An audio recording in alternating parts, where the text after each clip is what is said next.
Hi there, my name is Robin, and well, this is Minecraft, but I assume you already knew that.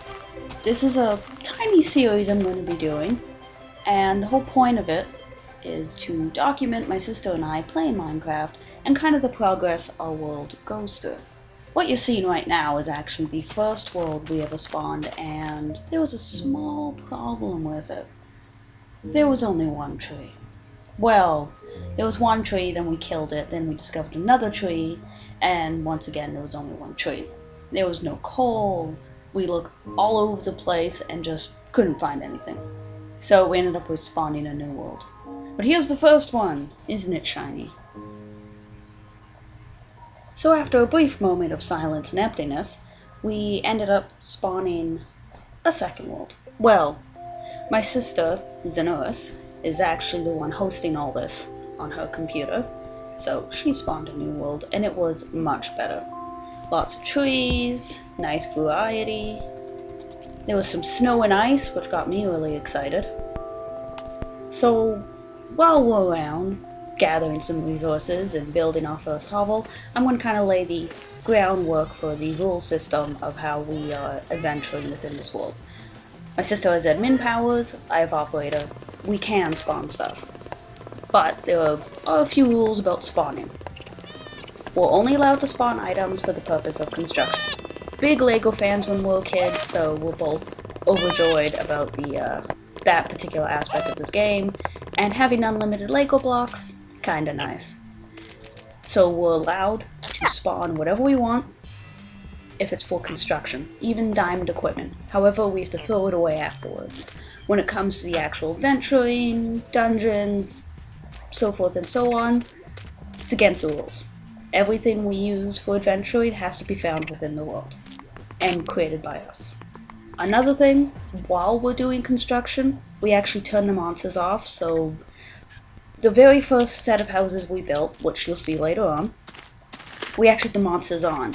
So every night, we just went and holed up and waited, because we don't want our houses getting destroyed or blown up.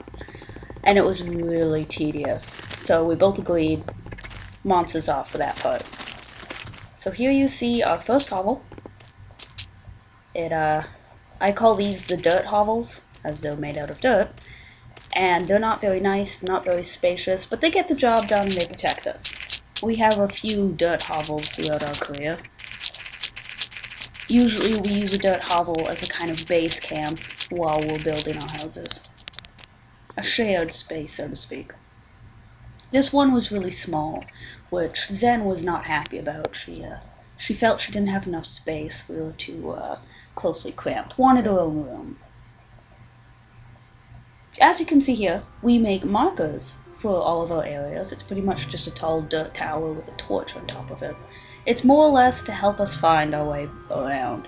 Otherwise, we would get hopelessly lost all the time and never be able to find our way back. Especially me. I'm a little notorious for getting lost. It's pretty simple. You make 2 blocks, hop up on one, build up the other, and then you dig down, as seen here. Zen's markers tend to be smaller and more reasonable.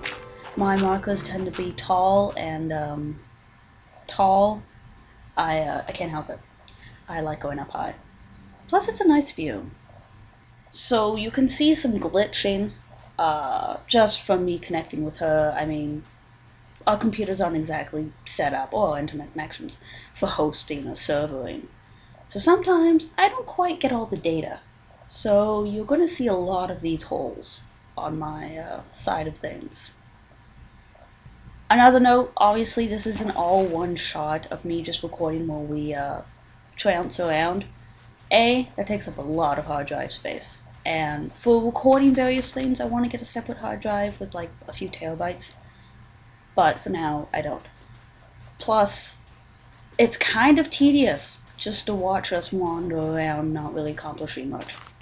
So I'm just going to skip around to the good parts. Like this! This is the Wall of Awesome, as I have come to dub it. We considered building on it, but there's 9 block spaces at the top because it's so high before we hit the sky. So it just gets to sit there and look awesome. However, at the top, we spotted a cove that we both decided looked really nice, and we decided to build there. Unfortunately, I don't have a recording of the cove. My recording habits aren't quite spot on. So, we started hunting for it, and this is where we first started running into trouble with the whole monsters spawning when we're in construction mode. Since we got a little lost, a little misdirected, and went in the opposite direction for a little while, we ended up having to hole up. I separated from Zen. Zen said she was going to kill herself, and I was like, screw that, I'm finding the cove. I got to the top of a mountain as night was falling, saw the cove, and quickly made a hovel. This hovel, as you can see, is very tiny. And hold up, I almost died. It was horrible, but Zen came and saved me, as she always does. After we took down our temporary dirt hovel, we continued on and headed to the cove. I lost track of Zen at this point, actually, and I went looking all around for her and then turned around and there she was at the cove going, "Oh, I've been here the whole time," which she hadn't been. Later on she told me she'd been off killing a cow. So after that little mix-up, we scouted out a spot for our new dirt hovel base and built it up. We then picked our spots for building and got started. We decided these would be our vacation homes. They're going to be our first homes, but once we have more built, they're going to be our vacation homes. They're going to be simpler, smaller than our planned main homes. It was a good starting place for us building. Zen, she's much better at building and architecture and texture and color and all of that. She was the master of Lego building when we were kids. I made boxes. So my houses aren't going to be that great in the beginning. I'm going to do my best. Zen's houses are amazing. You're going to see examples of both after both houses are built, of which they already are. The next part is going to be tours of the houses we build, a fast forward of building a community center for a cove. We've decided we want to have a communal area, and that'll be neato because I'm just going to record Zen building and then I'm going to put it in fast forward and you guys can kind of watch the building come up. We're going to take a look at the cove as its finished piece, and then we're going to move on to what's going to be the next project, which I'm super excited for as we just finished the first project, which was the cove. So I hope you guys enjoy this little series I'm doing and seeing how our world transforms as we kind of look back at the before and the after as things change.